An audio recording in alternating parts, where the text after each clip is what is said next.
The guy I was dating kept showing up where I was, until I realized it wasn't a coincidence.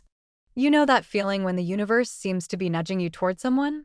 Like fate keeps crossing your paths until you finally pay attention? That's how it started with Caleb.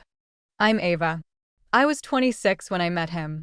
Back then, I was living in a small but busy college town in North Carolina, bartending in the evenings and doing freelance photography during the day, graduated, but still stuck in that weird in-between phase of life. My friend group was thinning out, people getting married, moving away, or chasing careers. I was in limbo, holding on to dreams I wasn't brave enough to chase. Then Caleb walked in. The first time I saw him, it was nothing dramatic. He came into the bar with a few friends. I remember him ordering a whiskey neat and leaving a $10 tip on a $7 drink. Polite, warm smile, but not flirty. I noticed him, but didn't think much of it. The second time, he came in alone. Same order. Sat at the far end of the bar and read a dog-eared book while sipping his drink. It was the bell jar. I remember because I jokingly asked, "Rough day?" And he laughed and said, "Just trying to understand Sylvia before I judge her." He had a calmness about him. The kind that makes you slow down when you talk, like he actually listens. Then I saw him at the farmer's market the following Saturday. He was by the honey stall, talking to an old vendor about bees. He waved at me when he saw me, came over, and asked about my photography. "How'd you know I do photography?" I asked, surprised. "You mentioned it at the bar," he said. "Said you were shooting a wedding next weekend." I guess I had. Still, it felt weird that he remembered. But also kind of sweet. The third time felt like fate. I was on a hiking trail about 30 minutes outside town, trying to get some landscape shots for a local magazine pitch. He showed up halfway through my climb, headphones in, hoodie tied around his waist. "Seriously?" I laughed. "Are you following me?" He grinned. "Or maybe you're following me." We walked the last 2 miles together. Talked about music, movies, childhood pets. It was effortless, comfortable, like we were already familiar with each other. So when he asked if I wanted to grab coffee the next day, I said yes.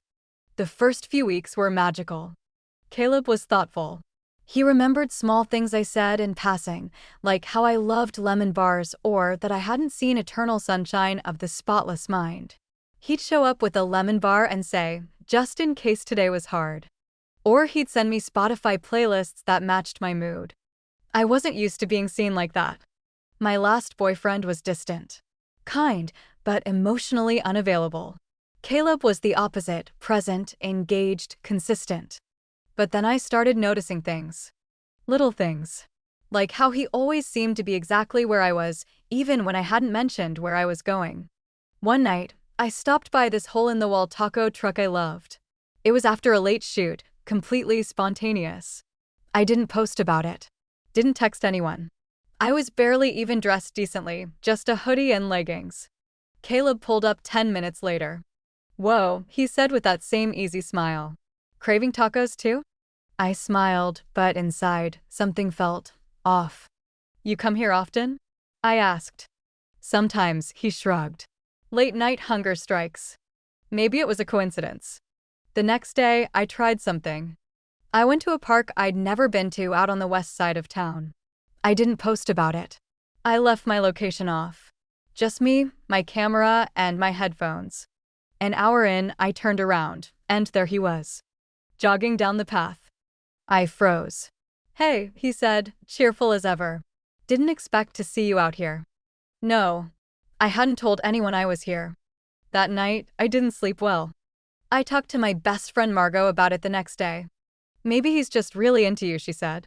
Like, maybe it's just coincidence and you're overthinking it. "For times?"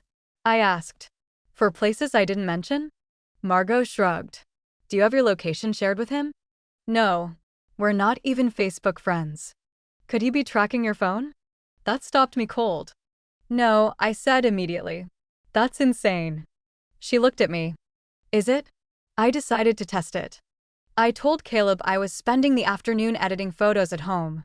Instead, I drove across town to a tiny used bookstore I hadn't been to in years. I parked 2 blocks away, left my phone on airplane mode, Didn't use Wi-Fi.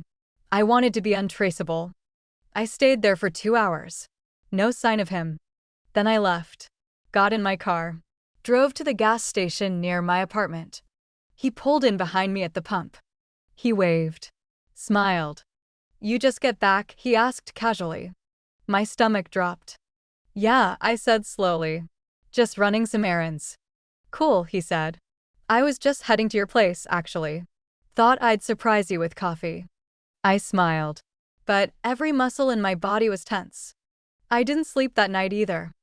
I started pulling back after that. I stopped replying as quickly. Declined a few hangouts. Told him I was swamped with work. But he didn't stop. He'd leave notes on my door. "Hope today was beautiful." He'd text me things like, "Thinking about your laugh today." Made me smile. One night, I got home late from a shoot and found a single rose tucked into my apartment door frame. I hadn't told him I was out that night. I hadn't even posted. That was the night I checked my car. I don't know what made me do it, instinct maybe. But I opened the trunk, looked under the wheel wells, under the back seat. And there it was. A tiny black box, about the size of a thumb drive, with a blinking green light. A GPS tracker. I felt like the world shifted under me. I stared at it for a full minute, then slammed the trunk and locked myself in my apartment. I didn't cry. Not yet. I just sat in silence, replaying everything in my mind. Every coincidence. Every smile. Every rose. I felt sick. I didn't confront him immediately. I needed proof. So I played along. For the next 2 days, I acted normal. Responded to his texts. Told him I missed him. I even invited him over for dinner. While he was there, I asked if I could use his phone to look something up. He handed it to me without hesitation. I went to his Bluetooth settings. There it was. The tracker. Listed under paired devices. I took a photo of the screen when he wasn't looking. Then I asked him to leave. He looked confused. "Everything okay?" "Just tired," I lied. "Long day." He kissed my forehead and left. I watched from the window as he walked to his car. And I cried. I went to the police the next morning. Showed them the tracker. The photo from his phone. The text messages. They took it seriously. Apparently, Caleb had done this before. A different town. Different girl. Same pattern. Charges had been dropped that time due to lack of evidence. This time, there was no lack. They arrested him 2 days later. When they searched his apartment, they found a notebook. With pages about me. Notes. Dates. Places I'd been. Things I'd worn. Conversations we'd had. Some pages had doodles of me.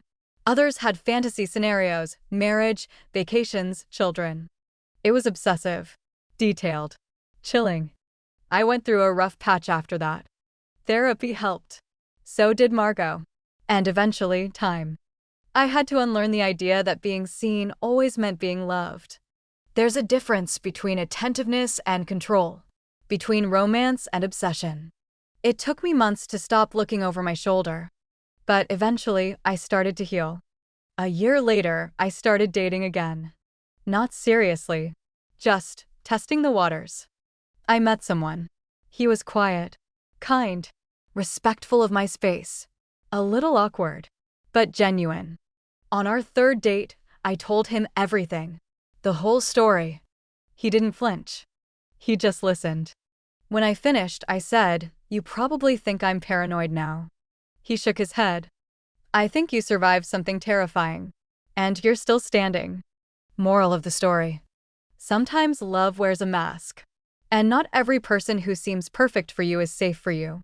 There's a fine line between being cherished and being watched. And you should never feel like you have to question your reality to justify someone else's obsession. I learned to trust my gut.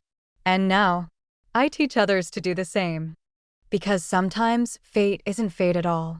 Sometimes it's a red flag you didn't notice until it was almost too late.